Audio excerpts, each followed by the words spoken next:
Chicago, 2011. A cop is murdered. Police and prosecutors swear they have the trigger man. He swears he didn't do it.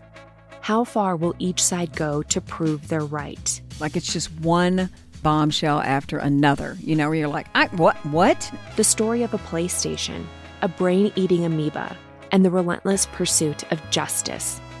Off Duty, out now. Listen wherever you get your podcasts. Howdy, howdy, ho, and welcome to Fantasy Fan Fellas. I'm Hayden, producer of the Fantasy Fangirls podcast and your resident lover of all things Sanderson. And I'm Steven, your bookish internet goofball, but you can call me the Smash Daddy. And we are currently deep diving Brandon Sanderson's fantasy epic, Mistborn. But here's the catch.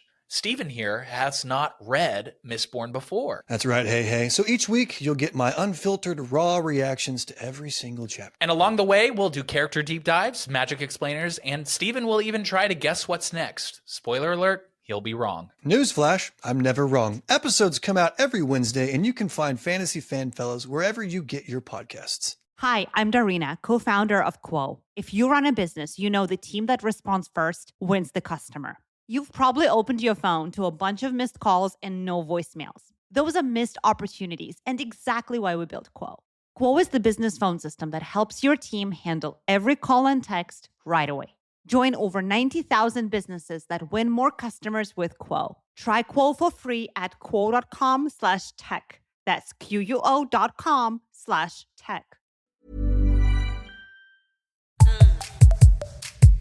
Hello, and welcome back to the Psych Legal Pop podcast. This is a podcast where we talk about popular culture through the lens of an attorney and a therapist. I'm the therapist, Tess Brigham, and Brooke would normally be here and say she's the attorney, but because of the holiday, Brooke is out, and I did a crossover with Little Miss Recap with Amye and Amanda. So we're covering Sister Wives, season 19, episode 12, Put Your House in Order. I think we talked longer than the episode. We talk a little bit about John Bonet at the end, and we get into a lot of different stuff. So it's a really fun episode, and I'm excited to have you all listen to it. If you, very quickly, if you enjoy our podcast, Psych Legal Pop, please subscribe, give us a 5-star rating and review, follow us on social media at Psych Legal Pop on Instagram and TikTok. And finally, if you want more from us, go check out our Patreon. At patreon.com/Psych Legal Pop podcast. And the same for Little Miss Recap. You can find Little Miss Recap on social media. Little Miss Recap has a Patreon. Please go check that out. I'll have it all in the show notes as well. And enjoy the show. Bye. Hey guys, it's Amy. I'm here with Amanda and Tess from Psych Legal Pop. Hi, everyone. Hi, everyone. Hello. So happy to be here. Yes. Tess, if you'll give us a minute, Amanda and I need to do a quick apology tour. Oh, okay. Yeah. Okay. Or a clarification. A clarification, because we have been read for filth. We have had people rage quit our Patreon. Yes. Really? Saying, I'm here for a Robin and Cody Stan podcast. Yes. We're like, that's not us. Yes. He's a fucking monster. I've got to hear about this. Okay. So Amanda and I need to clarify. That even though, and Tess, I listened to you and your sister Brooke talk about this on your podcast last week, and you agreed that Cody, you don't think that he had good motives in his crying, but you agreed that he was really feeling an emotion, correct? Yes. Oh, yeah. You can't, we all criticize Robin for not having tears. I mean, those were real tears. Yeah, Cody they were coming from somewhere. Right. Yeah. But let's clarify, I believe he's upset because he's a narcissist and his ego is bruised and he is crying about himself, not about Meri, not about anybody else. This is all about Cody. The framework of his whole family which is feeding his narcissism constantly. He's the one who said, I'm a polygamist. It's all ego, baby. That's all he is, has all crumbled down, and he's pissed about it and he's sad about it. Yeah. I don't think he doesn't give a fuck about anybody other than Robin. So again, and I say this a lot, it is the official position of Little Miss Recap that Cody Brown is an asshole.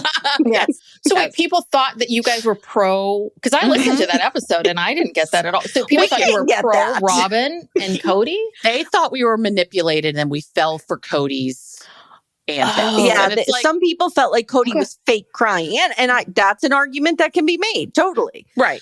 But just because we didn't think it was fake doesn't mean we don't think it was self-serving and narcissistic. Yes, correct. That's a good way of saying it. Yeah. Yes. All right. No, he doesn't have real remorse over anything at all.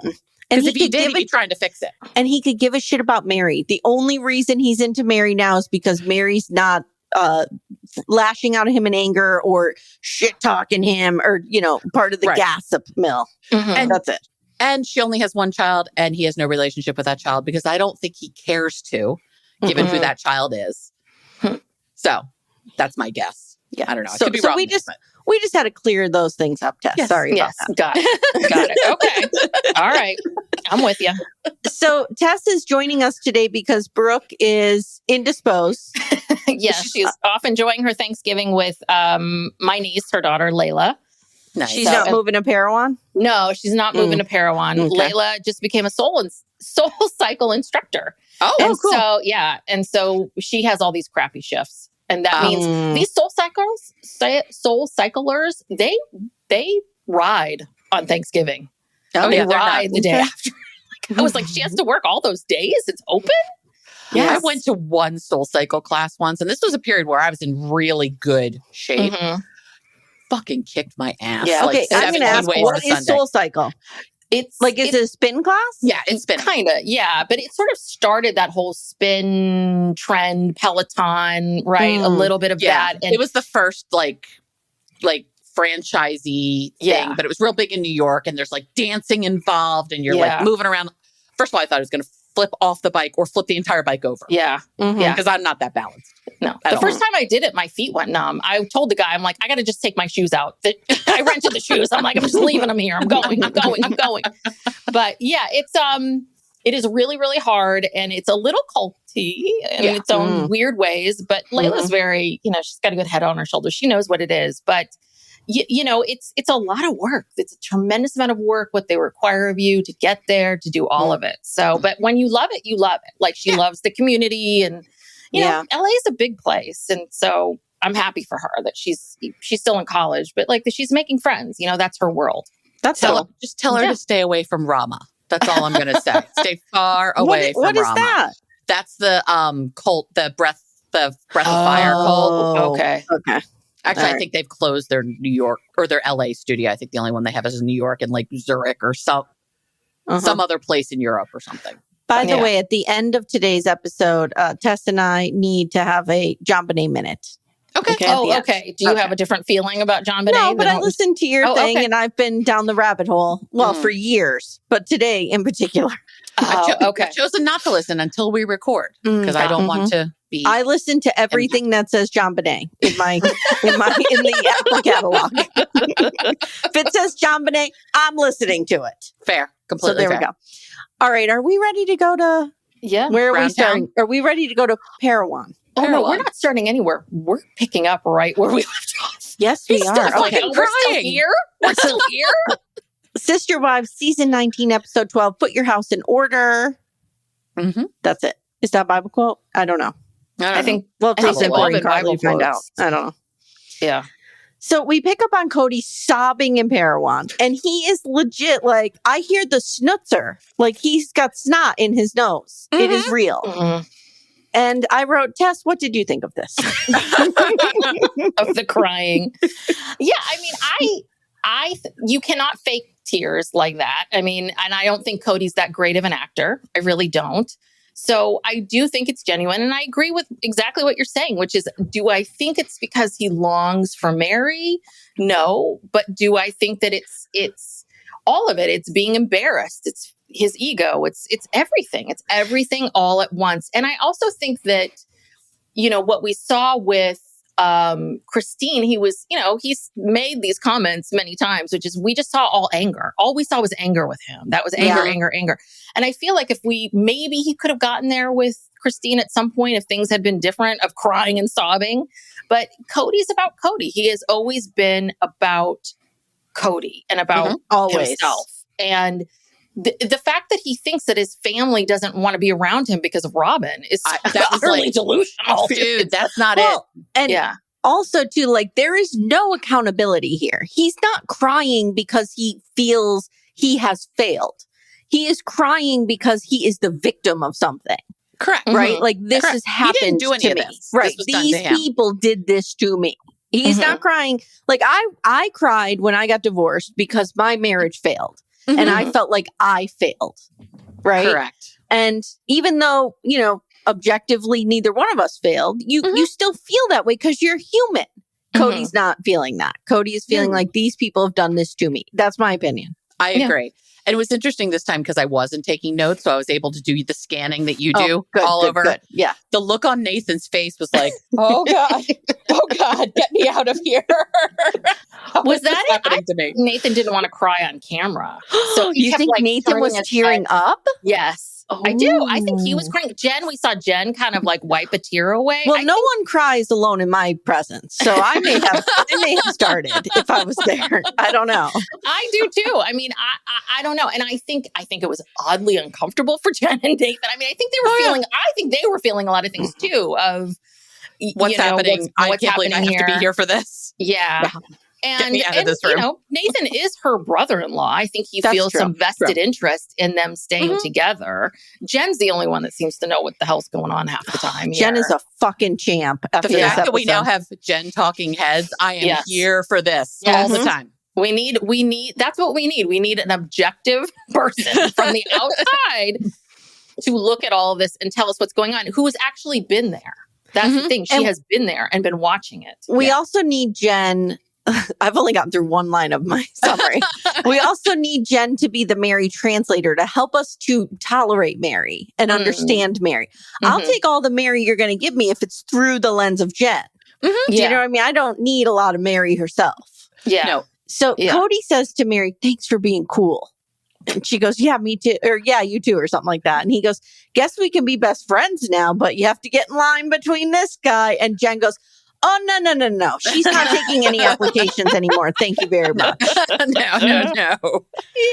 So now Cody on the couch says, "This moment with Meri is me moving from the anger to just this moment of grief and trying to be safe in it and sit in it and own it and feel it and begin healing." Why is he so verbose about everything? Like, why doesn't he just say, "This was me beginning my healing process with Meri"? Done. Yeah. Because he has to stretch out everything he says because he's the most important thing in the world. That's true. And he's the most important thing in the room. And so he can have 19,000 words to express what you and I might express in 3. So outside, they're walking down the steps and Nathan goes, "Nice of you to take the emotional X-lax." Okay. I've had a week and I don't want emotional X-lax. No. Mm-mm. And Cody says it's more like permission to move on. Now, Cody on the couch says, "We'll have a friendship, I hope. But this right here is the end of this family, right here and right now." And he says, so this crying didn't just confuse Meri. Nathan was confused too. And he always makes, when Cody describes things that happen with his bros, it's always like so weird and sacred. Yeah. Right? It's really uncomfortable. It's really, and we'll talk about this at the end too with his brothers. Why? And he said man trip, and I was about to write down man trip like as a joke. And he said it. I'm like, yeah, you are the cliche. Yeah. You are the cliche. It has to be like this. He's like, when we drove away, Nathan put his hand on me and said, "Brother, what's going on here?" It's like, what? Why are you talking to each other this way? Like, what, Amanda, if this was you and I, you would just be like, "Wow, what was that about?" Right. Yeah. Are you okay? Yeah, are you good? That's it. I just wrote, "You're an idiot." I would know what you would feel because if you were not okay, you'd be sobbing. True. Yeah. True. Yeah. Mm-hmm. Tess is a crier too, right, Tess? Oh God, yeah. I'm a terrible crier. Yeah. And, I was watching John Bonet sobbing yesterday. Really? Yeah. Really? Yeah. When John was talking at the end about Patsy dying, I was crying. Oh yeah. I mean, it's a very tragic story, and it's a very. I mean, you see John Ramsey, not to go off here, but you think about someone like this. Like, God, 2 of your 5 children are gone. I know. Yeah. It's a little bit like Biden. You know what I mean? When you look at them, you go, you've had a tough criticism life. you have about who this person is, like that's a lot to go through in a lifetime. It's a tough life. Yeah. Did Cody have a tough life? No. Actually, I think he did. I think his father was a nightmare. Yeah. Which is why I think he's probably a nightmare. I think that farm, because Brooke talked once because she went down some rabbit holes. She watched these videos from a cousin, Ben Brown or something. Yeah. And so it sounds like the place was a nightmare. I think Dad was a nightmare. And I think that he's, I don't think he's very happy. And I think, he wants all the kids to come around and maybe do what he did with his father, which is kiss the ring. Yep. And they're not willing to. And now Cody is saying, I'm not questioning this. I know that I can't be married to Meri, but we had a great memory. Okay, so that is on record now. Yeah. You loved her and you had a great experience. Done. Well, let's never change that again because he 5 minutes from now, constantly. 5 minutes from now, he's going to be like, I never liked her. Snip, snap. I can't. You don't know the toll that 5 vasectomies has on a person. So now Jen hugs Meri and she's like, are you okay? And I wrote, Meri has a glow up in these new confessionals. Oh, she looks fantastic. Yeah. So Brooke and I try not to talk about people's bodies, but do we think she's using some Ozempics or what do we think's going on here? She definitely is on a health journey of some kind. Let's just say that. She needs to lay off the tanner though. Yes. Or get out of the sun if that's what that is because a good hot oil treatment. Cancer. I'm a lady of a certain age. I'm going to a VO5 hot oil treatment. When the little cup that we would do, she could use that very much. But she looks fantastic. And she's feeling herself. Yeah, she is, which is good. And I'm happy for her. I really am. Listen, I wouldn't be Meri's friend. I think she's like kind of a dork. I wouldn't hang out with her, but I am happy that she's feeling like she's happy. Yeah, me too. Yeah. So Meri is on the verge of tears. Jen is like, are you okay? And Jen says, that was unexpected. And it was. Yeah. And Meri on the couch says, you are saying things like you never loved me, but now you're sobbing and saying we had something special. Which is it? Fair I'm question. here for this, Meri. Now, Jen says, this has been 8 years coming for you, Meri, but he clearly hasn't been dealing with it. And Jen on the couch says, I met the family in Vegas and I was there a lot. And Cody absolutely had favorites and spent the majority of his time at Robin's. I saw it and my husband saw it. Good for you, girl. Thank you very much. We all knew it to be true.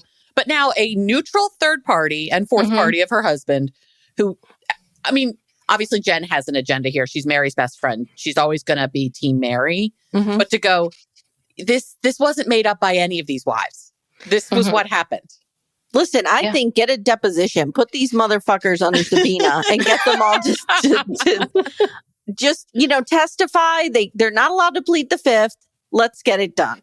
Yeah. What can we charge them with? I don't know. Getting there, don't you think? I feel like we are finally, these people are finally telling us the truth that we've known, that we've been watching. We have been Jen this whole time, like watching. And they've made us feel like, no, you're crazy. And now it's like, thank you. Yes. Tess, would you say they were gaslighting us? Yes, a little bit. Tess, do you feel safe now? Do you feel emotionally safe in this conversation? Much safer now. and listen, and why they did what they did, I don't, again, because I tend to I'm always able to give people the benefit of the doubt, but I do feel like a lot of it was wrapped up in the fact they felt like they couldn't be honest with the audience, with people about what's going on because this was their livelihood. This was, when Jen said it wasn't just one thing, she's right. That's it. They had an image to protect. Yeah. And marriages don't end just because of one thing. Someone might have an affair, but it's never about the affair. It's about all the things that led up to this person having the affair, right? Correct. So that's the thing is that it isn't just one thing. It's been so layered, and it's nice to finally see that they're entering into this new phase of like, we don't have to lie. We're not going to lie anymore. And again, I think it's because of this religion and the fact that they were sort of forced to lie a lot. Yeah. That they got very used to lying. And the farther they've gotten away from all of that, the more they're like, oh, we can be authentic. Well, and I think too, let's go back to my queen and the fight. She pulled that fuck you out pretty quick with Cody. That has been said before. That has been uttered many times between them in that private. Was not the Band-Aid ripping off of fuck you. She wasn't like, fuck you. It was just real right at the fuck you. Like she said it a million times. So Jen says, you've had time to mourn this, and he hasn't. Meri says, I still am mourning it. And Jen's like, no. We're not doing that. Not going back. And Meri says, I'm not running back to him. Good, Meri, because that's not an option. Nope. Yeah. But, when you have a split, you question, like, did I do the right thing? And she says, it would be easier if he was mean and a jerk, to which I say Jen should have, like, popped in the VHS tape of last season. And every talking head where he's like, I hate Meri. I hate Meri. I never liked her. I hate her. She's ugly. She's stupid. She's fat. She's gross. Like every horrible thing. We want her to live in the barn dominium. Right. Yes. They're in the barn. That's right. With my trash and my lawnmower. So Jen I forgot about the barn dominium. Jen now in her confessional says, I don't think it was one thing that broke up the family, but Flagstaff really divided them. And then COVID was the final straw. Yeah. And she says Meri moved to Arizona to continue to try, but seeing him, and she says, fell. So she's really got that accent down. Seeing him straight fell. Up Utah. And she said that was the end for Meri. And the majority of the responsibility in polygamy lies on the husband. So whose fault is this? Yeah. No, she summed it up perfectly. She basically said he married 4 women. It was his job to figure out how do you make these 4 women each feel special and individual and loved. And yeah, he failed. So Meri and Jen tell the camera, like, basically they're in a confessional together now. And Jen is like, he can fuck right off. I'm walking you down the aisle. Yeah, Jen does not want her position as best friend usurped in any way, shape, or form. Nope. Listen, Jen, like all of us, has earned this. Yes. She has. She really has. Yeah. I mean, she's a good friend. Like, I think she's a goofball and a little bit of a strange weirdo. I don't need to be her friend, but she is loyal. She is dedicated. I agree. She's got Meri's back every time. Like, we should all have such a good best friend. I agree. Yeah. So now we're going to scoot on over to Christine's, where Savannah's graduating and they're having a party. Okay. One question. Why are we having this party in Salt Lake? I don't know. I don't know what's happening here. She lives in Flagstaff. I think Janelle didn't want to have to throw a party. She was like, how do I do this so I don't have to throw it, pay for it, clean it up, or do anything? And maybe do it. Great. Maybe Janelle did not want any chance of Cody showing up. Savannah to want Cody to come. Maybe. Maybe. I don't know, but Janelle on the couch says, we've always had flash mobs for these graduation parties. Oh, God. We saw one. We've seen more than one flash mob? Yeah, there have been a number of flash mobs over the years. Yeah, unfortunately. Okay. We see Gabe loving up on his mom. We see Savannah holding Maddie's new baby. We do see Garrison. He's there. We see him walking through. Yeah, but they're trying not to have him show up a lot, which is making me sad. Yeah, I know, but I respect their decision. Whatever that is. Whatever. Yeah. I hope whatever the decision is, it was Janelle's decision. Yes, me too. That's what I hope. And not Cody's. God, I hate him. I'm sorry. So we see Janelle showing David a baby picture of Savannah. And she's like, this is the only picture I have of Savannah. Why? Well, I'm guessing was there a fire? Were they in Hurricane Katrina? She was the 12th child at that point. I think they were just tired. Yeah. I agree, but take a picture. Well, they did. There it is. There's your picture. Dude, I'm an only child and I think I could find like 7 pictures of me. So don't you wonder, and I'm guilty of this sometimes. Like, do you think they could just take a picture of like Gwendolyn and be like, oh, there's Savannah?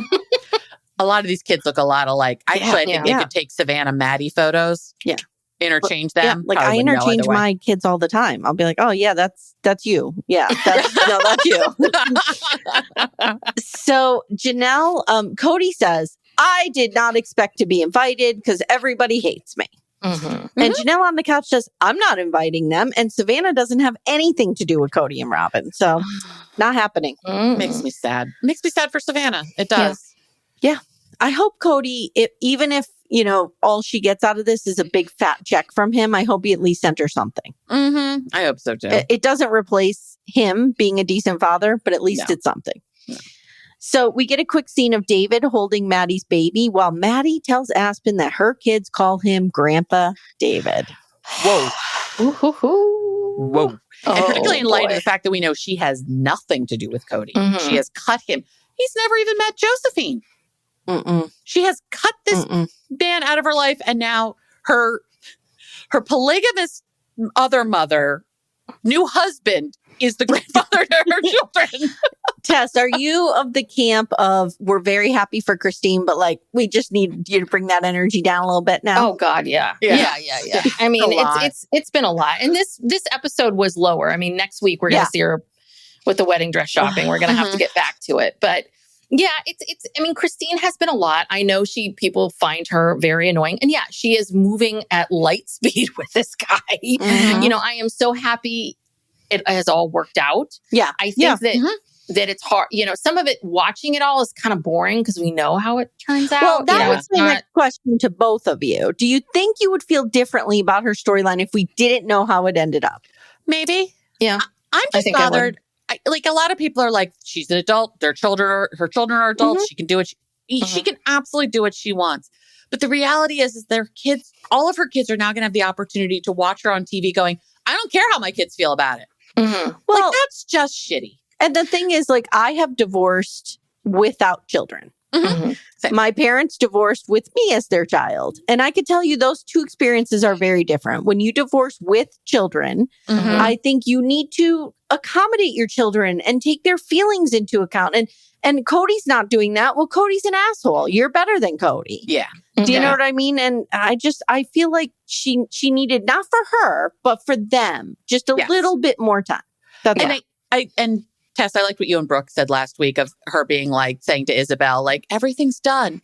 Everything's not done. You're getting married in 7 months. We're going wedding dress shopping next week. Yeah. Like, and she's going to be bridezilla. It's not all done. If she had said to her, okay, David and I are living together. We're engaged. We're not getting married for a couple of years. We're in no rush. We're just going to settle into this life. And then we're going to get married. And it won't be on the cover of fucking People magazine. Then she could say to Isabel, it's all done. But no, poor Isabel is like, boop. I was 21 years old when my parents divorced, and my dad immediately got a new girlfriend. And there was nothing she could have done for us to be okay with that situation. Like, we just weren't okay with it. We weren't okay with the speed of it. And like, he moved in with her and everything. It caused a huge rift in our relationship with him. Like, we were not ready for it. And we were begging him, like, please just let us get over this and move. Like, you could date her fine, but like, so I just see the kids' point of view in this, and that's unfortunately just my bias here. Same.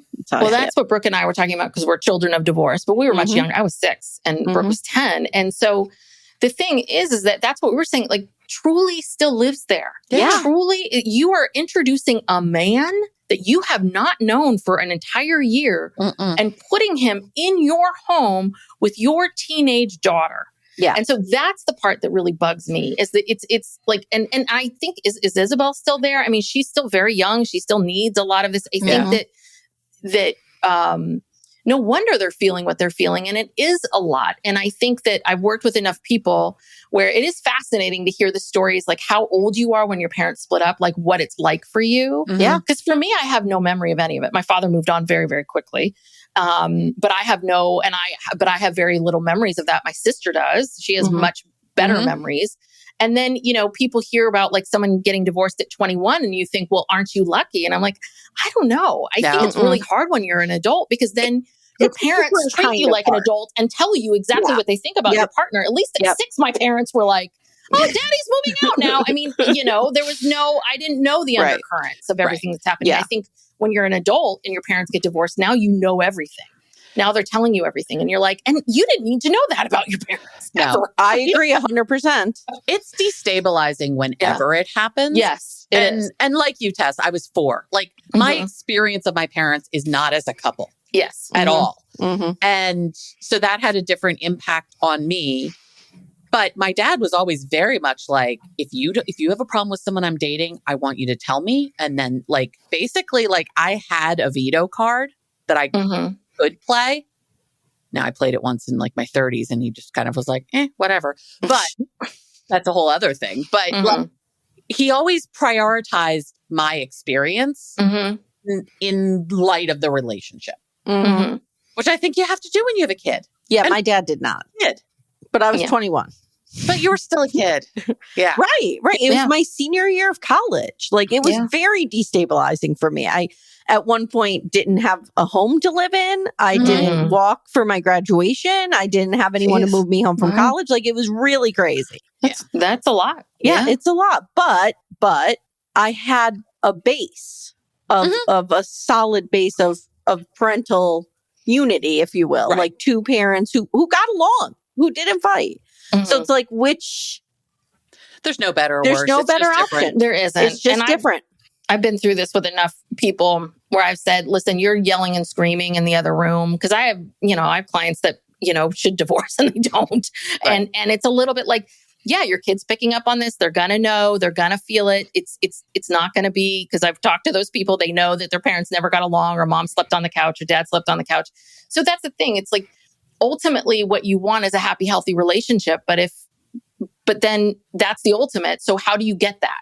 How do you find that? So that might be together, that might be apart. Yes. And I think that Christine is, I'm sorry, but she's acting just as immature and just as digging in as Cody and some of the other people. She's not as bad as Cody. And I think she feels like, because she has been wronged for so many years, because she has not gotten this love for him for so many years, that this is okay. But the problem is that that's been your experience. It hasn't been your kids' experience. Exactly. And quite frankly, these kids aren't asking for a lot. They're just asking for you to slow things down a little bit. And I don't think that's a lot to ask. I really don't. One of the things, like when my husband and I were dating and we got to the point where it made sense for me to meet his son, who was 12 and a half at the time, we were very intentional and very slow about it. And thankfully, my husband really kind of looked to me because he's like, you've had this experience. His parents are still happily married almost, 50 or 60 years. So they're fine, but 55 years, whatever it is. But like the thing I kept having to remind my husband is like, we're 6 months into this relationship. We're real solid. We're real good. As far as his son is concerned, this relationship is 2 weeks old. Is 3 weeks old. Is 6 weeks old. But so Christine didn't even have that 6 months ahead of time. She didn't have that 6 months ahead of time. Like 2 weeks. I know. But it's like, you have to, just because you're at a certain place doesn't mean everyone around you is in that place too. So you need to give them time to get onto the new Christine and David Island. And a lot of that still is like rowing their way there. They're not there yet. How could we expect her to have that insight when she was raised in that religion and had she's 20 years, emotionally 20. She is emotionally like 17. Yeah. She is just, okay. So now we have this little scene where Janelle pulls Maddie and Caleb upstairs and they're going to talk about buying land. And Janelle, what's that? Data Farms. Yeah. And she's like, we're finally paying off Coyote Pass. And she's wired her check to the bank, her funds to the bank directly. Smart. To the title company. She didn't send it to Cody. Very smart. And she says, Cody better have his shit there by the deadline. That's all I'm saying. And they have found a farm in North Carolina. And Maddie's asking what Janelle's plans are. So from what I've made sense of here, this land needs to be subdivided. So it's not, they want it subdivided into 5 lots. It's only 4 currently, I believe. Right? Yes. No, it is 5 currently. Hold on. Have your little thing. It's 5 because there's like the 3 and then there's 2. Like if you look at the map, there are 3 vertical ones and 2 horizontal ones. Okay, hold on. Cody's name's on everything. But I think that's how they want it. I don't think it's like that yet. I think that's the other way around. I think that you're right. I think that's how they want it, but it's not currently how it is. So this is where Brooke had. Brooke did watch the episode, and so this was Brooke's comment about this. Okay, moment. please, yes. Okay, get us the lawyerly comment here. She was saying, "Why, in God's name, is Janelle sending money without any kind of legal document that says I get 1/4 of this?" Because she said she's just sending the money. There's no contract as of right now. As of right now, this is where her name is. And Brooke was like, why would you give him dime one without drawing up paperwork that says, if I give you this money, I get 1/4 of this? Well, her name is on 2 lots. Okay. So maybe she already has it and she's not worried about it. Yeah. But it's mainly like they're all worried about Cody screwing them over. So you're just going to keep sending him. It was a little bit like you're just going to keep sending him money. And she did say, I hired a lawyer. So maybe she drew all this and maybe he signed it. Who knows? But this was her first comment was like, there's no there's no legal standing for her There's now. nothing And in her place. just sending that money if there's nothing there. And I also want to say that a lot of times people think that, well, it's on this reality show, so isn't that proof that they said this? Nope. And if anyone remembers a great show that I wish was still on called The Prophet with Marcus Lemonis that was on like CNBC. It was about like he would take these struggling businesses and like, get them going. I love this show. So one of the episodes, I think in an early season was he agreed to buy this product from someone and basically, they reneged on the deal and Marcus took him to court and they played the video for the judge and the judge is like, listen, this is a reality show. I don't know if this is real or not. This is supposed to be, this might have been for drama or for TV. Yeah. So she has no stand unless she got him to sign something. She has no standing right now. Yeah. So she just sent him more money that she does not have. Right. Yeah. Assuming that he's going to do the right thing. And I think Meri's being even more of an idiot, but she so thinks that Cody's going to act in her best interest, and Cody will never act in anybody's best interest but Cody Brown's. Period. So according to Starcasm, this is how it's currently split. It's 4 lots currently. So you have that's old. Okay, you have Cody and Janelle on one lot. You have Cody and Robin on a second lot. You have Cody, Janelle, and Meri, and then you have Cody and Robin on the right lot. So they need to get it subdivided into 5 lots. Okay. And that's what Janelle wants to do. And Janelle says she's getting 4 of the 14 acres and it will divide 4 ways. Maddie says nothing. Caleb says nothing. Janelle says, at this point, Maddie, I don't know. I have to just get this done because I don't want to go toe to toe with whatever crazy logic they have. Uh-huh. And Caleb goes, I'm so excited and I'm very proud of you.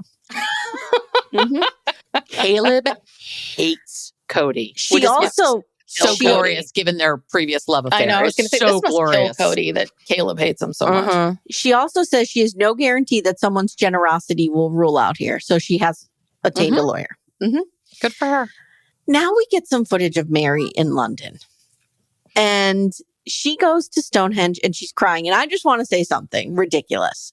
This resonated with me. This is how I felt when I saw the Pacific Ocean for the first time. I cried the first time I saw the Pacific Ocean too. Yes. I get it. I spent I became obsessed with California when I was 15. So probably 25 years trying to get to California to see the Pacific Ocean. So the first time I saw it, sobbed like a baby. So really? I get it. Yes. I know it's so stupid, but I never had the money or the means to go. I just didn't. And I think you build these places up and they become very important to you. And I thought it was sweet how excited she was to be there. I did too. I really did. I did too. I got it. I'm proud of her. I don't think going to London, I don't know if I would go to London, but I mean, I guess I think I would. But I mean, I don't know. That's a lot. You just ended this long marriage and you're going by yourself. And But Meri has done a lot by herself. And I think she's just getting stronger and stronger and stronger. Yep. It's kind of like when Christine went to Isabel's surgery by herself and said, I realized I could do it. Yeah. So now we're back to the party. And Christine says that she wanted to do a flash mob. So she sent everyone a dance and nobody completed the assignment. So Maddie instead did this trash where she just got on a chair and acted like she was having some kind of seizure. And Savannah was confused. And Christine says it was a fail. By the way, I watched that at 2 times speed. You thought it looked real weird at 1 time speed. I really thought Maddie might be possessed by a devil at this point and somehow was like being exercised in the middle of this room. It was Is this a trend? Is this a trend where people get on chairs? The Harlem Shake? I don't know. I mean, we're all ladies of a certain age here. I don't know. Yeah. I don't understand the tick and the talk. I'm sure it has something to do I don't with understand the milkshakes in the yard. I don't get it. I'm going to tell you right now, if Christine had sent me instructions and a flash mob thing, I'd ignore it too. I would have totally ignored it. I would have been like, oh, I'm not doing this. What's so funny though is I feel like Christine was pissed. Yeah, I think she was pissed. Oh, mad. No, I wrote down, Christine's very upset. It's not fine. And this is her house. And when she throws a party at her house, she likes to be a little controlling about things. She sure had. So Cody on the couch says, I would have loved to have been part of Savannah's life, but they are part of this collusion that seems to hate Robin. And I think it's only because they're jealous. No one is jealous of Robin. No one. No. No. By the way, I saw a video of Gwen, some reel or something, of her commenting on season 19. I don't think it was her Patreon thing, but maybe she's not doing it anymore. Somehow she was recording and she just went off about the ugly art in Robin's house. She's like, when my dad, she's like, apologies to the artist. This is not about you, but that art is ugly. And when my dad started buying it, I was like, what are you doing? This is terrible. Could you imagine? Now, you know, Amanda, how I am with money. I do. Could you imagine you have 19 children? Mm-hmm. And you're spending money on art. Mm-hmm. Mm-hmm. What the fuck are you children, doing? But yeah. Oh, 18. I'm sorry. So, what the fuck are you doing? Yeah. What are you ridiculous. doing? Yeah. And you have children that are small, that are going to need to go to college. Savannah is living in an apartment with mismatched locks, and Janelle has to leave her bedroom to change her mind because it's so small. Like, come on. Well, but this was, I got really caught in the whole Cody, I would like to be in Savannah's life. I'm like, has anyone prevented you? Don't you live in the same town? Like this powerlessness that he feels. Mm-hmm. And it's just, I mean, the ego of course they're all upset because they're mad because I love Robin and not them.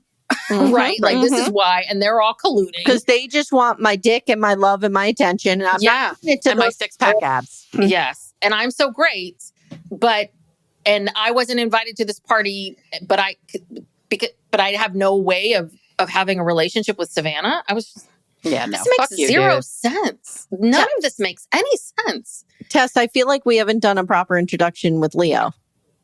Yes, Tess. This is Leo. Tess. Yeah. he just does he there. come on every podcast? Pretty much. He makes an appearance at some point. Pretty much every time. He's just sometimes on the noise. If I let my dogs in, I'm in my office. One of my two would be up on my lap too. There's always one. You always, when you have multiple, there's always one that's like a little bit like I could take or leave you, and then there's one that's like I love you, I love you, I love you. Leo would move into my face if he could. Yeah, if that was possible. That was like Jenny and me growing up. Like Jenny could take or leave my parents, and I was like, oh my God, need me, love me, be around me constantly. Mm-hmm. Mm-hmm. So Janelle on the couch says Cody is the problem here. He seems to think that if he leaves Robin behind, we're going to welcome him. That is not the case. No. He is estranged from 95% of his children. So he's not welcome regardless of who he brings. Wow. Good job, girl. Ooh. Yeah. This is season 20 is going to be interesting how all this lands. Yes.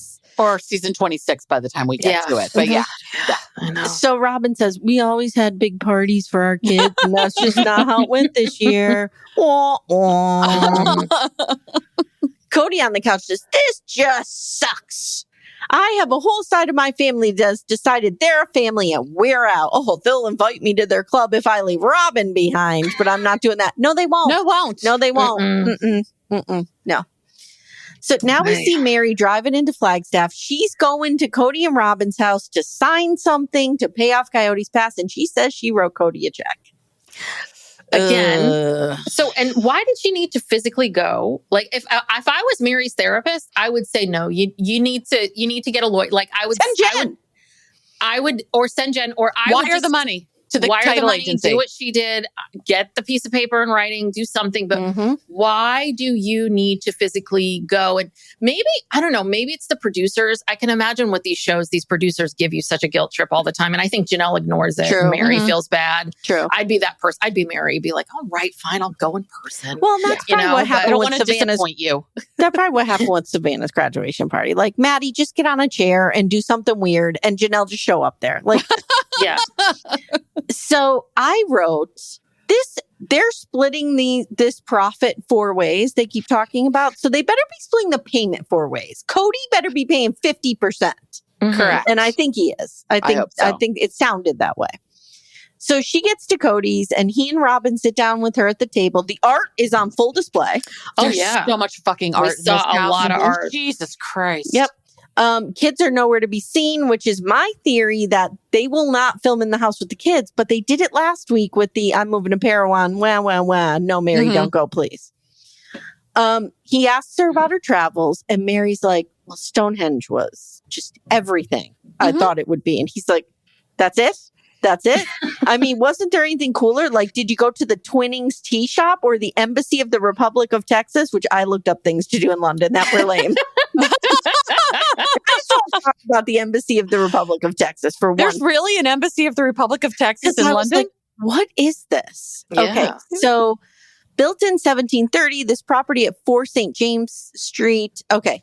Between 1836 and 1845, this building was home to perhaps one of its most unusual tenants, the Embassy of the Republic of Texas. At the time of its founding, Texas was an independent sovereign country with its borders under threat from both the United States and Mexico. The president of Texas, Sam Houston, sent Dr. Asheville Smith, Secretary of State, to establish this Texan diplomatic representation in England.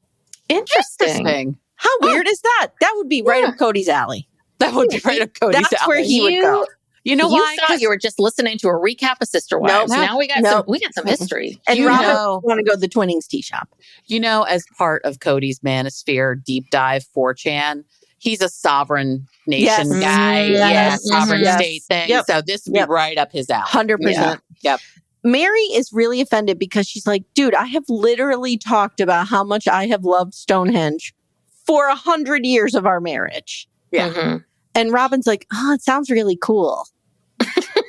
Meri tells the camera, it's interesting when you realize something that is so meaningful to you and to your partner, he could care less. In other words, it's so meaningful to her, he could give a shit. I thought that was really interesting. Yeah. Because he doesn't give a shit. Because he doesn't give a shit. Because it doesn't know these women. Doesn't involve him. These women, he doesn't know these women unless it's about him. Psych Legal Pop. We'll be back after these messages. Chicago, 2011. A cop is murdered. Police and prosecutors swear they have the trigger man. He swears he didn't do it. How far will each side go to prove they're right? Like it's just one bombshell after another, you know, where you're like, what? The story of a PlayStation, a brain-eating amoeba, and the relentless pursuit of justice. Off Duty, out now. Listen wherever you get your podcasts. Howdy, howdy, ho, and welcome to Fantasy Fanfellas. I'm Hayden, producer of the Fantasy Fangirls podcast and your resident lover of all things Sanderson. And I'm Steven, your bookish internet goofball, but you can call me the Smash Daddy. And we are currently deep diving Brandon Sanderson's fantasy epic, Mistborn. But here's the catch. Steven here has not read Mistborn before. That's right, hey. So each week, you'll get my unfiltered, raw reactions to every single chapter. And along the way, we'll do character deep dives, magic explainers, and Steven will even try to guess what's next. Spoiler alert, he'll be wrong. Newsflash, I'm never wrong. Episodes come out every Wednesday, and you can find Fantasy Fanfellas wherever you get your podcasts. Yeah, I also think it's that. And also, I will say that, you know, Cody's very ADD. And I don't know if he's ever taken anything for it or what the deal is. But it's also a very ADD trait. Like, if it doesn't interest you, you're not going to focus on it. Mm-hmm. So I think Cody's a very special person where he's got this ADD. And usually the ADD person, you know, hopefully they get help and they get medication and they figure it out. But usually they have to work on, right? Like, okay, I have to work on being interested in this. I have to focus on this. I have to do this and that.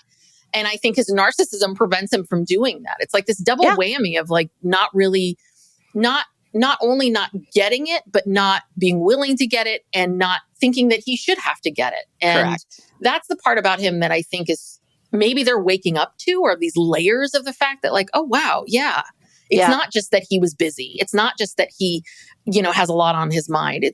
There's so much, you know, he really doesn't care. And some of it is on him and some of it is this illness and, you know, all of it. So Meri now can't let this go. And she gets passive aggressive. And I think this is what we see when Cody says, you know, I never knew if she was serious or not. Right. Yes. She's like, Cody, remember when we used to be married and used to be interested in one another? Do you remember that? And Robin's like, should I leave? And Meri says, no, you sit right. It reminded me of the episode of Friends when Ross and Rachel are fighting over the list. Right. And the rest of the group is like, should we go? No, stay right there. And she keeps like dressing them down. And now Janelle says on the couch, Cody forgets things other people care about unless he's interested in it or he can use it as leverage. Yep. That's the manipulation. That's the other side of him. And Christine on the couch says, if you want to do things with Cody, you have to live in his world and do things only he's interested in. And Cody says, hey, I'm a guy. I don't pay attention to these girly things. Sometimes I remember things, sometimes I don't. Bitches be shopping. You know, like he's just like, oh God, he's the worst. All right. So now Janelle says, I wired a fourth of the money to the title company. And we get a little thing of Robin like, I'm so excited. We're paying off the property. Okay, whatever, girl. So now Meri says, look, we need to discuss dividing this up now. And Cody says, I've spoken with Janelle. And because there are woods on ours, we need to decide to do an appraisal, or are you happy with the 4 acres? And so basically, Cody doesn't want to do an appraisal. No, because he doesn't want anyone to know the true value of this property. Yes. Yeah. And my question is, I would think that woods would be a negative, right? But I guess it's Not a positive. Not there. I guess it's a positive. I was like, how is woods a positive? You're in a desert, essentially, right, Amanda? Yeah, I mean, it's high desert, but I don't know. It's a ski town. It's in the high elevations. It could also be like you can have the woods logged if you wanted to, which is valuable. Like people do that around here. Maybe there is some value to it, but I just didn't understand how they were thinking about these. My absolute favorite line is, we're going to have to find a land appraiser. Where? Excuse me, I'm going to go on the Googles. Land appraiser. Where are we going to find a land appraiser? From my understanding, I just had property subdivided. A subdivision is going to cost you a couple $1,000. Yeah. But an appraisal, I think, it's under $1,000, I think, to have land appraised. To get your house appraised out here in California, it's like $1,000, $1,500, something like that. So divided by 4. Right. Whatever that is. Yeah. You've already given a lot of money to this place. The subdivision is the expensive part. That's going to be, we paid $5,000 or $6,000 for a small subdivision. So I just typed into ye old Google, land appraiser, Flagstaff, Arizona. First hit on Yelp, top 10 real estate appraisers in Flagstaff. Second, AZ Mountain Appraisers. You're good. It's really easy to find one, dude. But I think this is very the other part of it too, when they were talking about dividing up the land and Cody was saying, oh, well, I don't know. I just had to make a decision and I just had to figure it out and I just had to get it done. It's like, huh? You're buying something, you're spending a lot of money on it. And if the person's coming to you going, divide, don't you stop and go, well, maybe I don't need this land that badly. Like, right. What kind of deals are you making that you are under such pressure? And I think what we're seeing here is a little bit of, yes, he doesn't want someone to come in to kind of mess up his system of what he wants. But I also think this shows you a little bit of how he is in business. Yeah. Like how he thinks about things. Like, oh God, you're going to land, but that's going to take time and effort and blah, blah, blah, blah, blah. It's like, no, do you not understand how a business runs or work? Like, he doesn't get the basics. Meri does. These people grew up poor. Like this happened to my family. Like we grew up, my parents had no fucking idea how to handle a mortgage, how to handle credit cards, how to, they just have no financial literacy whatsoever. So you take somebody like that and you start giving them money from this show, which we hear they make pretty good money. And it's like I'll never forget when my dad was a mechanical engineer for a union shop in the 80s, which made a lot of money. Yeah. God, yeah. And they didn't know how to fuck it. Like what's that word I'm looking for? Squandered. They squandered it all on a house that they couldn't fix. Like they just had no way to know what to do because both of them came from families who never owned homes, never had good jobs. You know what I mean? So it was like, these people Cody doesn't know what to do with money. They needed to hire like a financial consultant and be like, we have all this money. Here's what we have in Vegas, which I would argue is another poor investment, but whatever. Right. Here's what we have. We want to get to that here. What do we do? But Cody doesn't he just runs around and he's all about the instant gratification. He can't wait 10 minutes. No. To that's what it is. Consider everything. So it's instant gratification. And I think he's constantly played a shell game with all of the women in this family. Yes. Robin's probably the one who knows the most, but understands the least. Yeah. And Janelle, I think, understands the most. And knows very little. And knows very little. And she was probably screaming to him behind the scenes, like, can we talk to somebody about what to do? Like, Janelle is very methodical. Yep. And I would argue she probably, if anybody was saying like, please, let's consult with somebody, it would come from her. But Cody's probably like, no, you're a woman. Go shop. Like, let me do what I have to do. Okay, Pastor Cal. So Robin has 4 acres. Janelle has 4. That's 8. That means there are 6 acres left. So Cody's going to get 3. Meri's going to get 3. And I wrote, so Cody and Robin get 7. 7. Yep. That's how this works. So the land is not subdivided yet, which might cost a couple $1,000s. Cody wants the subdivision so they have a 5th lot for his kids to inherit. None of your kids want it, dude. No. Nobody wants this. There is what do I have here? Oh, there's a preconception that the lots with the trees on them are worth more. We don't know if that's true. Meri wants the appraisal. Now, I don't know about you guys, but I was kind of like, I think you should be careful how much you're pressing here to get legal stuff done because they have no legal standing. Right. Like, that's kind of like what Brooke is saying. Like, they have no legal rights to this. So how hard do you want to push this? Yeah. The less information everyone has, the better it might be for all of them. Because if they have a lot of details, then Cody can really fuck them over. Yeah. Yeah, but it's so tricky now because when you really look at how it's divided, what does Meri say? She has 1/3 of one of 4 parcels. She has 1/3 of a 4th. Of a 4th of a parcel. So that math is too hard. Yeah. I mean, I think we figured out it was 1/16 or something like that. We did something there. We figured that out. But I think, interestingly, as we look at all of this, in some ways, it's almost like Janelle got it. She really saw what was happening, and she really was trying to do Meri a solid. And I kind of felt like, God, Meri, you're going to run right to them and tell them. Let me take us there. Let me take us there. So now Meri, that asshole, says, oh, well, Janelle came over a couple days ago and was like, you should watch out for yourself. I'm like, Meri! Come on, girl. Don't. Oh. Okay. Meri will always be the pick-me girl for Cody. She will always do whatever it will take to be in Cody's good graces. Yeah. Yeah. And I think that's also why she showed up. So now, I think, Go ahead. I'm sorry. I don't know. I was just going to say, I think this is why and this is while we're watching Meri in this transformation, I'm very happy for her. And I know that it's a process, but it is still that thing of like, God, you're going to go and run and tell them right away. And you're saying you feel screwed. You know, you feel like you're not getting what it is. And I don't know. I think there's different ways to treat all of this. And I'm with you, Amanda, that I think that if you go hard charging with lawyers, that you may get screwed in the end. But there's this other part of me that's like, Meri, God, like, when are you going? Is this strategy going to work? I know. Because this strategy has not worked for a decade. Yeah. Yeah. And that's the part that makes me a little crazy about her sometimes. Well, Cody's like, there's a developer that would buy it from us. I think that's what they should do. Get it appraised, sell it to the developer. Yeah. Oh, yeah. Because no matter what configuration, no one wants to live next to each other. No. None of these people want to live next to each other. And from what we understand, Ace and Caitlin have been out there. Other listeners have been out there. There's a lot of properties on, like, Coyote Pass isn't just the 14 acres that the Browns own. It is a large area. And they're developing it more and more. Just sell it. Yep. Get it out of your, and then go buy your $2.5 million house across town. Oh, wait, I think that's what you did. Well, Amanda, they're not going to sell it because guess who doesn't want to? Robin. Robin's like, well, I don't want to sell. I just wrote, I hate this fucking idiot. Because now she's like, oh, I think Meri should build out there too.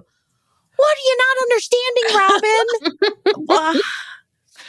But it's just hilarious. It feels like a 13-year-old slumber party of like, well, I'm not going to move if so-and-so is going to move. And if so-and-so moves over here, then I'm not going to be here. And then if I'm going to build a fence, am I going to build a big fence? It's like, no one can all live on this land together. Like, there's just no get rid of it configuration known to man. Well, it's only Robin who thinks they should all live together. Because Robin also wants Janelle to live out there. Nobody likes you. Why are you not understand? Read the room. Yes, Robin, read the fucking room. Why? Why do you need Janelle? You do not talk to Janelle. Why do you need Janelle? She just wants to show that on camera. She doesn't give a shit about Janelle.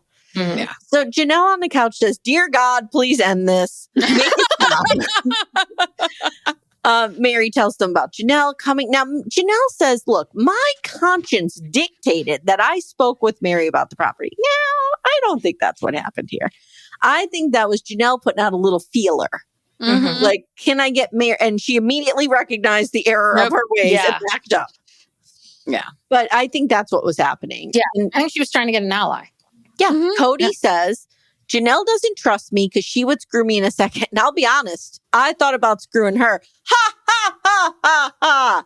But my wife with the conscience won't let me. Ha, ha, ha." I'm like, what is happening? And the idea that Robin is the one with the conscience? Come on. Come on. This woman will sell anybody up a creek. Yep. If that means she gets what she wants with Cody. Now we have Meri pointing out she's only a third owner of one of the four parcels. Okay, maybe I can do this math. So right now we have 1, 2, 3, 4, 5, 6, 7, 8, 9 names on this. Would that mean that it would be divided into 9 pieces? So Meri owns 1/9. Cody would own 4/9. So half, basically. Yeah. Janelle would own 2/9, and Robin would also own 2/9. Did I do it right, Amanda? I think maybe. I don't know. You are so asking the wrong people. In the comments, correct me, please. Okay.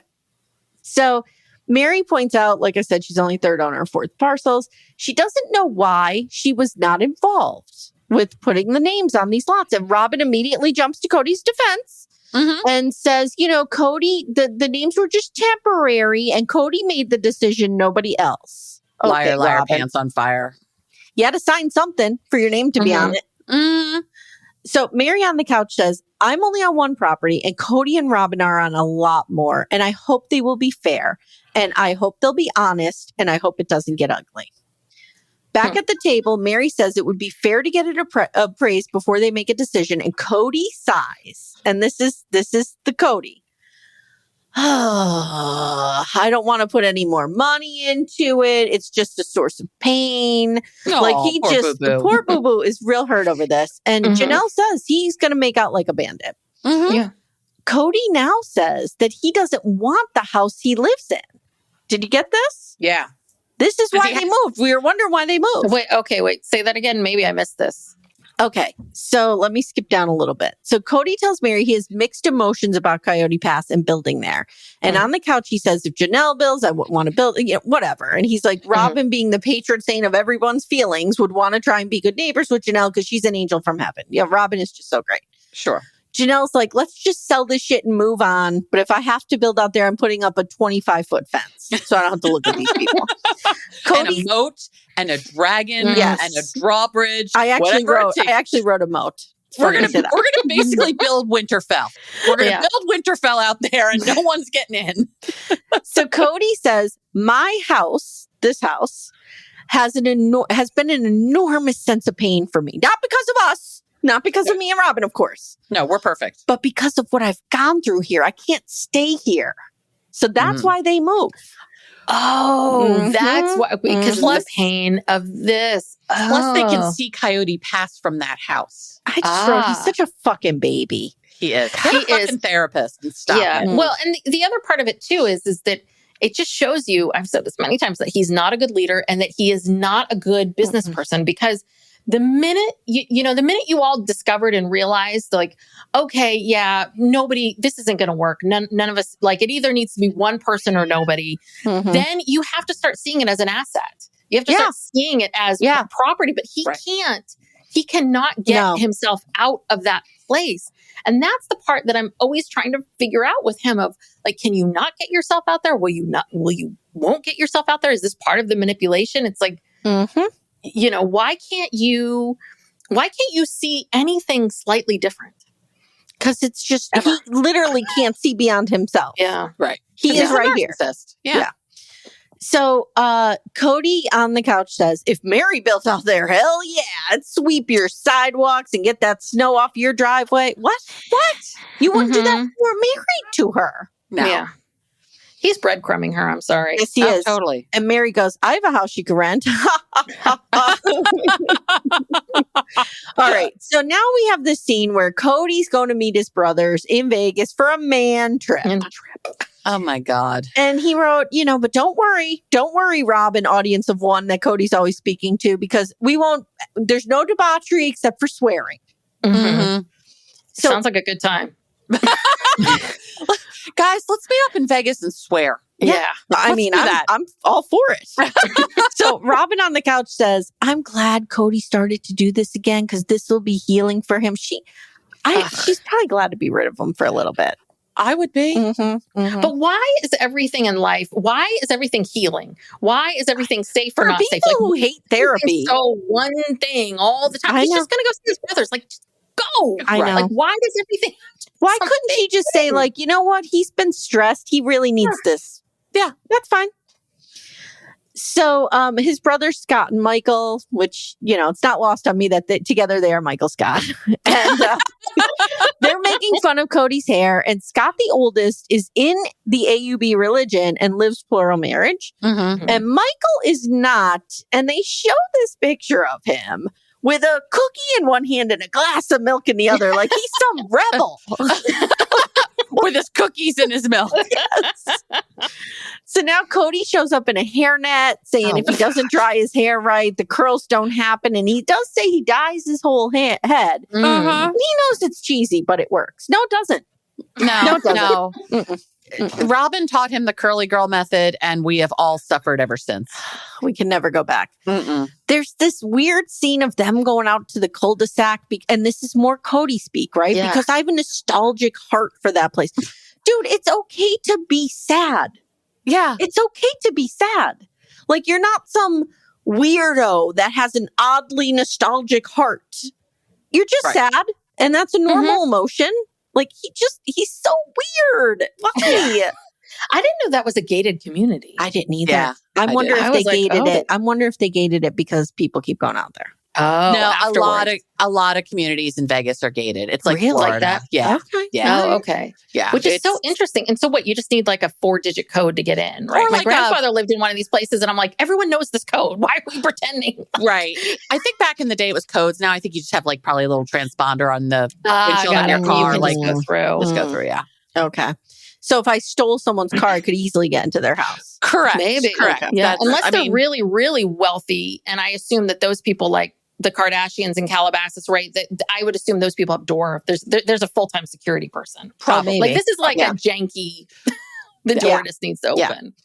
So he says this place was special. We did our recommitment ceremony, our mission statement. It's the closest thing I've had to the dream. I don't know if I ever did plural marriage correctly. You didn't. But this was wonderful. Mm-hmm. And then he says a year ago, he came here and sobbed. And again, he has to quickly explain it away. Like, I don't know if it was out of nostalgia or some feeling of loss. You were just sad, dude. It's okay. Yeah.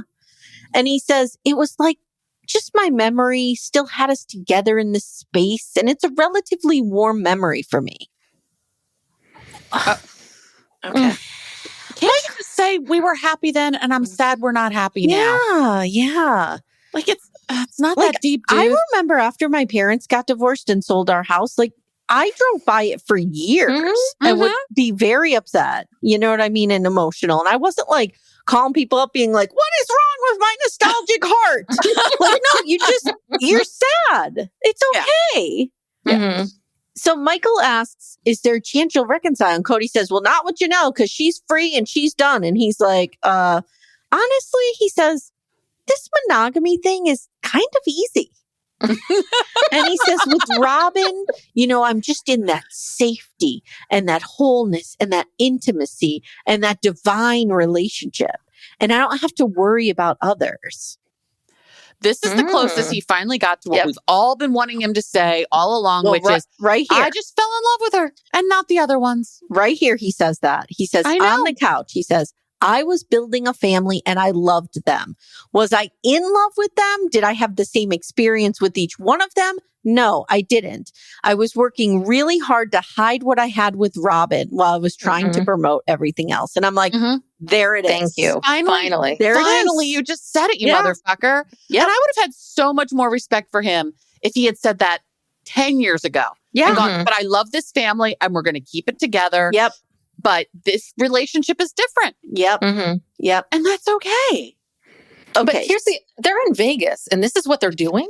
You know what I mean? It's just like, God, this is lame. I understand they have to do it for the show. I get it. They have to do it for the show. If I go to Vegas, this is the first thing I'm doing. Yeah, What are you I would just talking be like, God, you're not going to go get dinner or like go see a show? I'm going to go there. I'm going to go to the restaurants. I'm going to go everywhere in Vegas. We're going to go to I'm gonna Colleen's Coles. Consignment, but we're Yes. also going to go to In-N-Out Burger because we on the East Coast don't have access to In-N-Out Burger. I attacked an In-N-Out Burger when I was in San Francisco.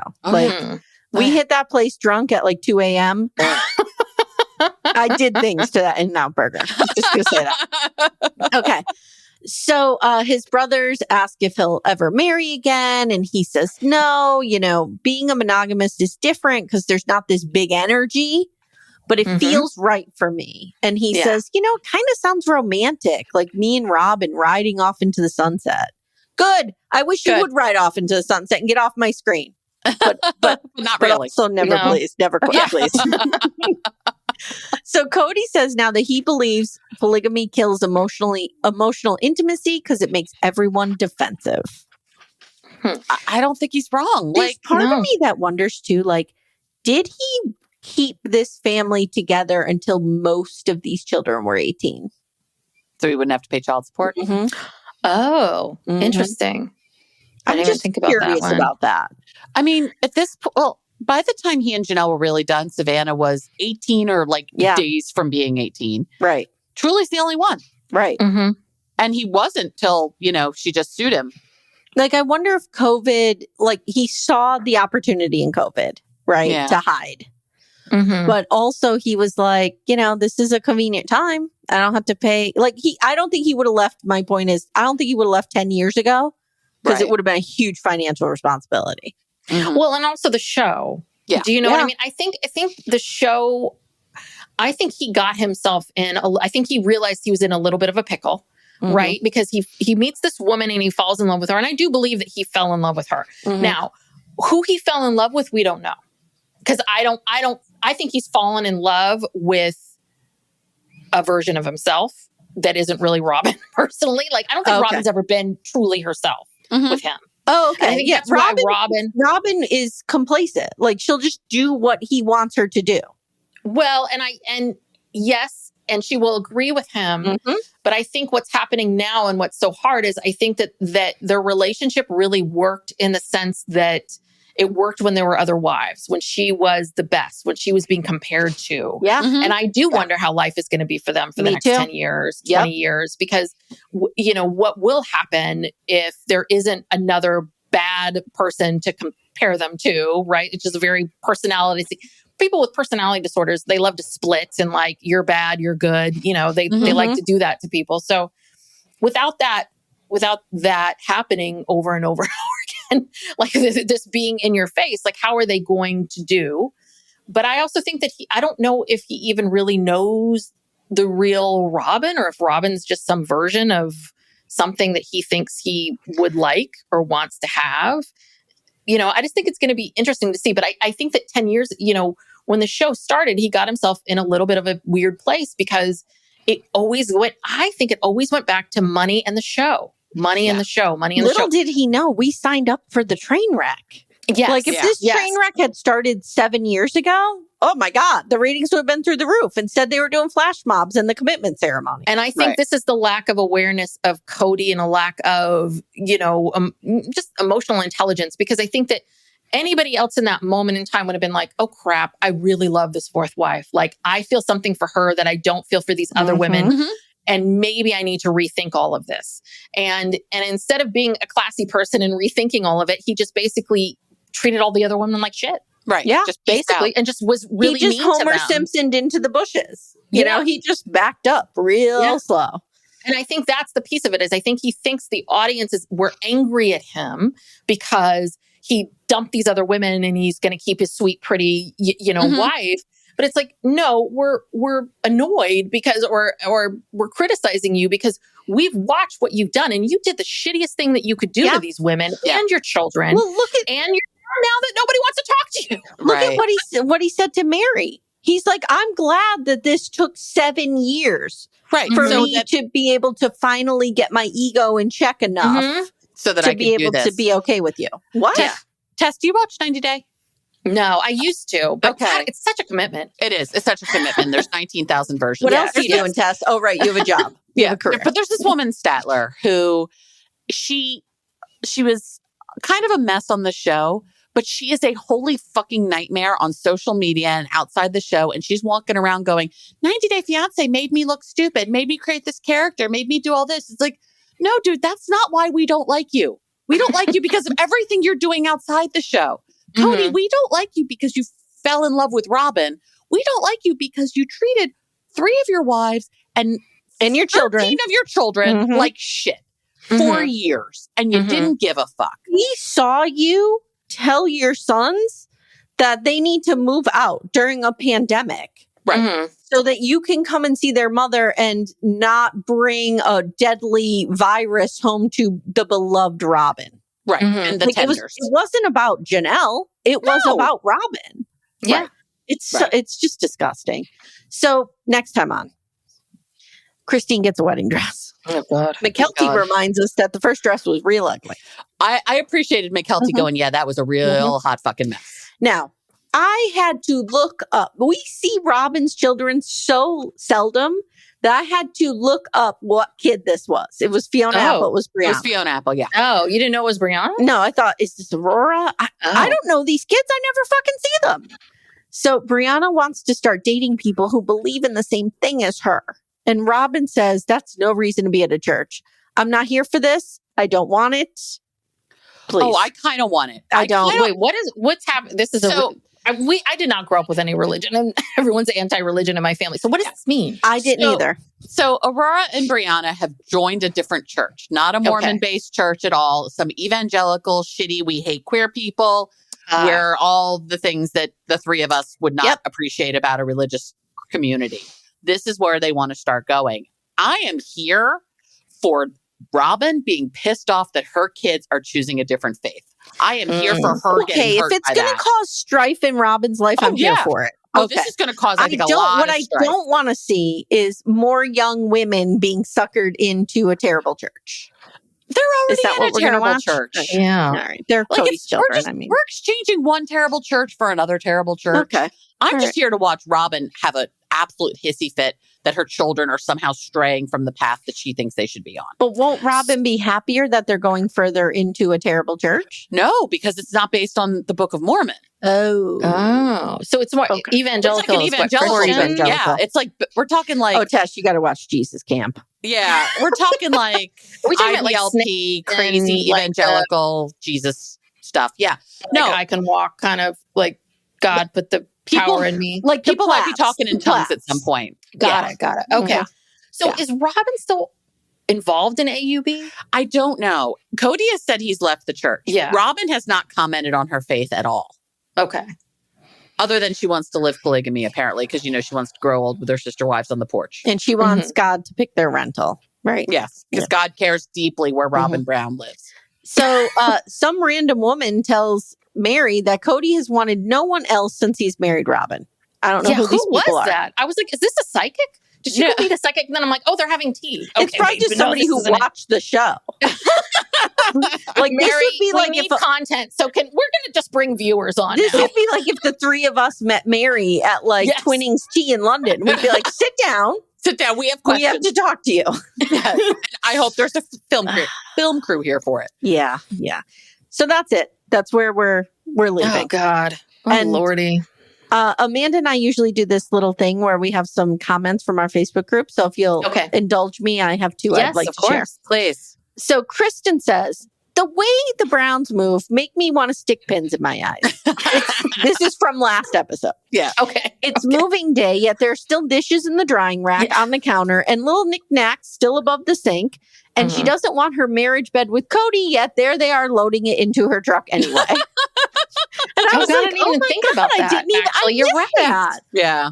Yeah. It's bad. And the picture that I think folks have decided that was Leon. That picture that we all thought might be Robin on the wall is in fact Leon. Yes. I hope to God Leon's okay with that picture being shown in their mother's home, but that's a whole other problem. Yeah. I think this was just, we're moving the furniture today. Yeah. I think we're coming back 29 times to clean it up and do all this. Well, we saw how they left that house in Wyoming. Oh, God. Jesus. And how they left the house in Lehigh, you mean? In Lehigh, yeah. I'm sorry. Yeah. Oh, my God. All right. So now Aaron says, Dear gods, please let me see the text where Janelle is asking who the fuck spent this. Those are the new texts of my prayers. Amen. I would love to see those too. This is what we need to subpoena Tim Cook to give us from Apple. Like, give us the text chain, the Christmas text chain, and the text chain of this. Of Janelle questioning where all the money is going. Yes. Yeah, we can litigate all of this. We'll get to the bottom of this, and we'll tell you exactly what happened and what went wrong. I'm telling you, we need a forensic accountant in here to go through all of it. Oh, God, yeah. This Janelle thing, what we learned, what was it, last week or a couple of weeks ago, about how she didn't have any control over the money. That she was just paying the bill. She was just writing the checks or whatever that is. Do we really think that's real? She had no influence at all. And then it makes me look at Janelle a little bit differently of, well, then what have you been doing this whole time? I will never look sideways at my queen. But I will say, just really believed for so long. I think she trusted him. Yeah, I think she trusted him. She was so bought into the whole thing, and she's like, he'll do right by me. Yeah, he'll do right by me. I don't think she ever cared about legal marriages, other than it just fucked up her taxes. Because when she was divorcing Meri to go with Robin, she's just like, oh, you couldn't have waited after the tax year. Let's do Q1 for this marriage. Right, exactly. Exactly. She doesn't give a shit. Yeah, she really believed in him and believed in the family. And she was not unhappy in her marriage. And I think part of that was he was a good father to her children. To her boys. Yes. To her boys. Yes. Yeah. And she doesn't need much. She doesn't. She's very independent. She's very happy to live her own life. Yeah. He'd show up every fourth night. He'd bang her occasionally. He hung out with her kids. Great. We're good. I don't need much more. I don't need to think of Cody banging anyone. No. I'm telling you, though, I am telling you, on the order, she was number 2 of his favorite wives and favorite sexual partners. Oh, yes. Yes. Because the way in which he is so lamenting that she does not want to stay in this marriage with him. It's breaking his heart. You've just said you don't love any of these, you're fine with all these women, and yet, God damn it with him. I'm going to disagree. I think they did some freaky deaky stuff. I think too. she let him do things that the other wives didn't let him do. And I also think that I think they had good conversations. Yeah. I'm going to disagree. I really do. I think you disagree. I disagree. I think the reason he is so lamenting her decision to leave is because she's the easiest. She's the least needy. He could just kind of have her there. Yeah. And he doesn't have to do anything, and she doesn't have expectations, and all the kids are gone. So that's not a thing. I think Christine was needy, and I think Meri was needy. That's and my Robin's thought. needy, but he loves her. So it's fine. Right. And he doesn't see it as needy for Robin because Robin couches it in this worship of him, which is gross. Which Cody, is, I need you to take the lid off the olives because you're so strong and I'm not. You've had all your whey protein this week and I haven't. All of his supplements on the counters. All right. This was lovely. Tess, thanks for having us. Did you want to talk about John Bonet or no? Okay. Here's the thing. What's your comment? Our show is now longer than Sister Wives, but okay. Oh, yeah. That's fine. So 2 things I want to tell everybody. Turn this off if you don't want it spoiled for the docuseries that's on Netflix. Yes. Listen to Tess and Brooke's coverage and listen to Amanda and I talk about it as well this week. Okay. So I was always team Patsy did it. I am now team intruder. Entirely? Okay. Yeah. No doubt. There's one thing that I can't. No, there's one thing I can't get past. and it is the pineapple. I really the pineapple in her system. Yes, I really need to kind of explain that pineapple away. But the way I think I explain it is, I think John Mark Carr did it. I think he is creepy as fuck. I think he's one of these people that over-explains everything. So I could see him writing a 3-page letter, especially if he has 5 hours to do it. And I think he may have given her the pineapple as he was, talking to her. And because he describes, I mean, guys, episode 3 of that is so hard to watch. Amanda, did you watch it yet? I did. I'm going to need to rewatch it for tomorrow for our recording. Episode 3 is so hard to watch because he goes into great detail about what he did to her. Supposedly. I don't feel like you can make that up. He really leaned into this. And I could see a world in which he gives her a little snack while he's talking to her at the table. You know what I mean? To kind of, or he has the snack himself. I don't know. And then gives her a piece. I have no idea. But the pineapple's what the about thing. then? But his DNA doesn't match. Right. But I think the DNA is corrupted.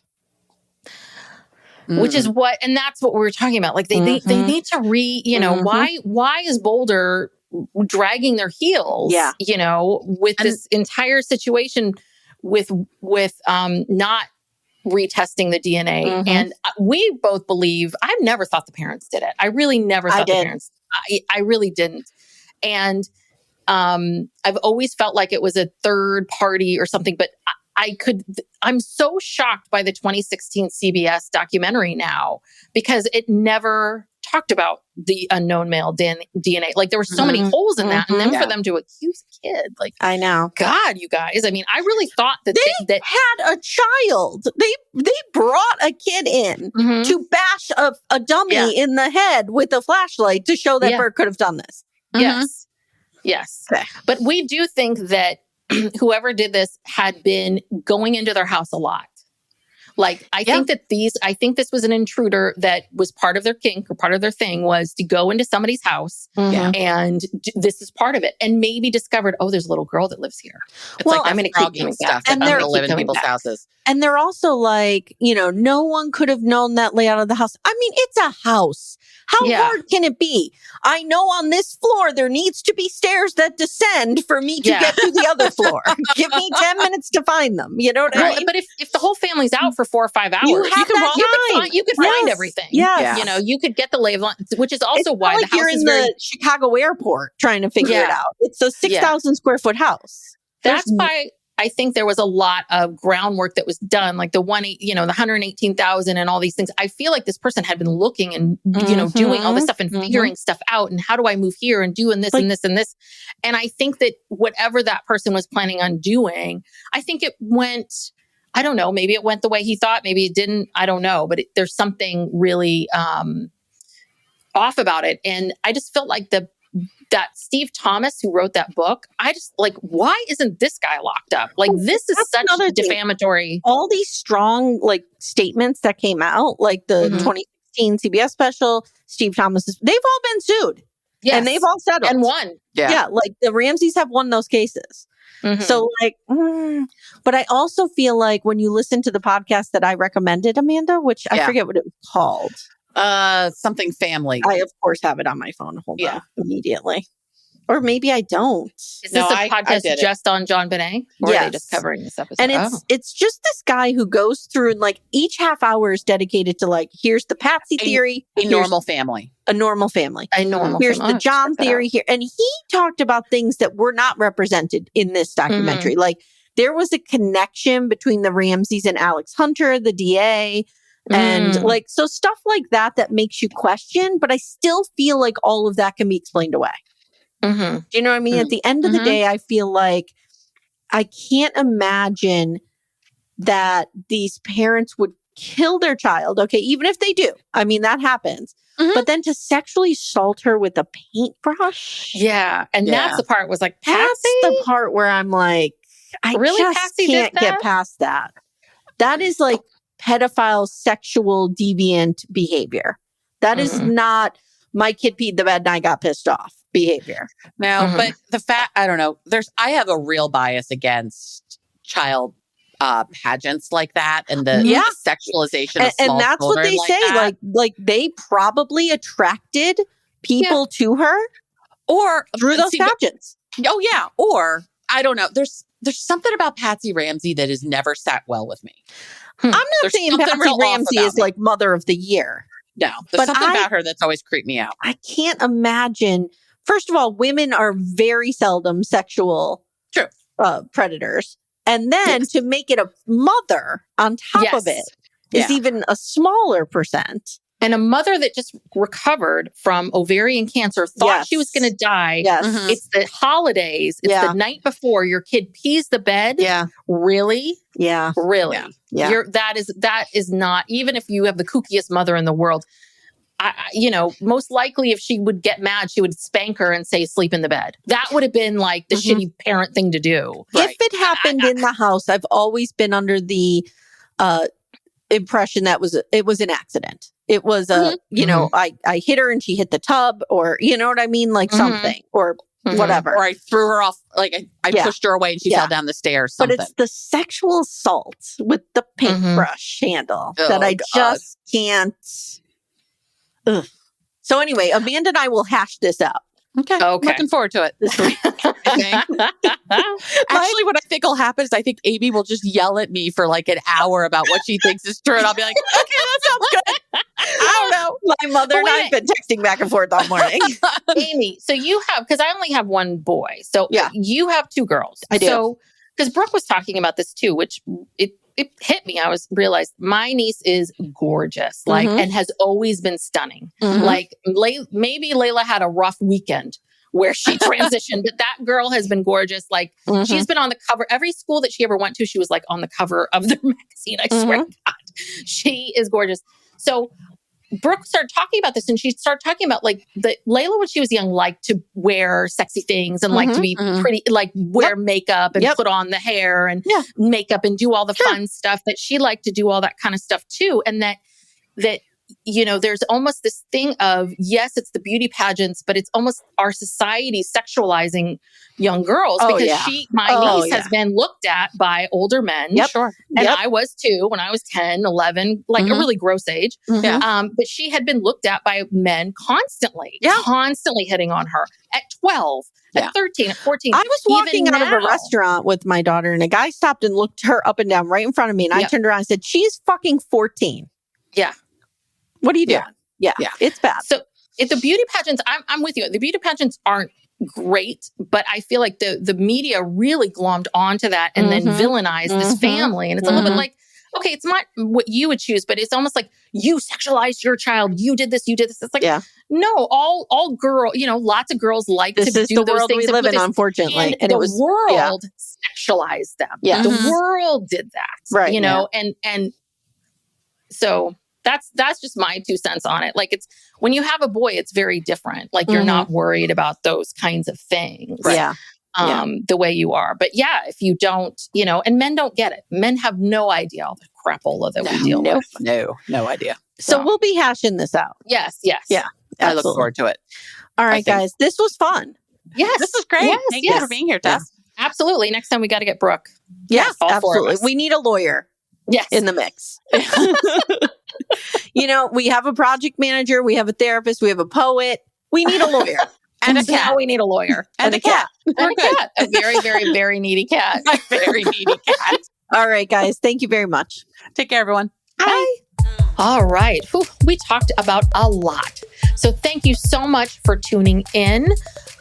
First, if you are not familiar with Little Miss Recap, please go check out them. This is Amye and Amanda from Little Miss Recap, and go check out the show. Amye has a Patreon for Little Miss Recap. She has a Facebook group. She's got merch. She's got it all. So go check out. She talks a lot about 90 Day Fiancé and Love After Lockup, a lot of shows on the TLC network that Brooke and I don't cover. So she's definitely, you want to go over there and check out Little Miss Recap.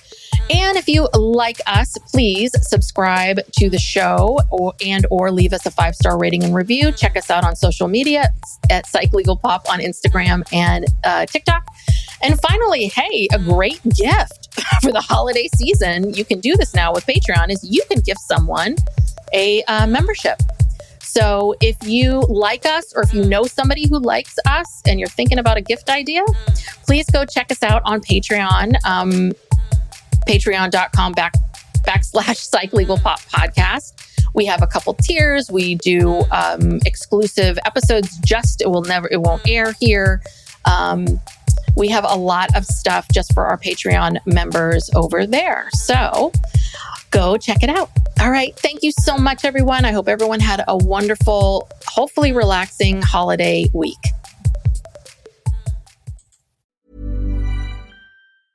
Howdy, howdy, ho, and welcome to Fantasy Fan Fellas. I'm Hayden, producer of the Fantasy Fangirls podcast and your resident lover of all things Sanderson. And I'm Steven, your bookish internet goofball, but you can call me the Smash Daddy. And we are currently deep diving Brandon Sanderson's fantasy epic, Mistborn. But here's the catch. Steven here has not read Mistborn before. That's right, hey. So each week, you'll get my unfiltered, raw reactions to every single chapter. And along the way, we'll do character deep dives, magic explainers, and Steven will even try to guess what's next. Spoiler alert, he'll be wrong. Newsflash, I'm never wrong. Episodes come out every Wednesday, and you can find Fantasy Fan Fellows wherever you get your podcasts.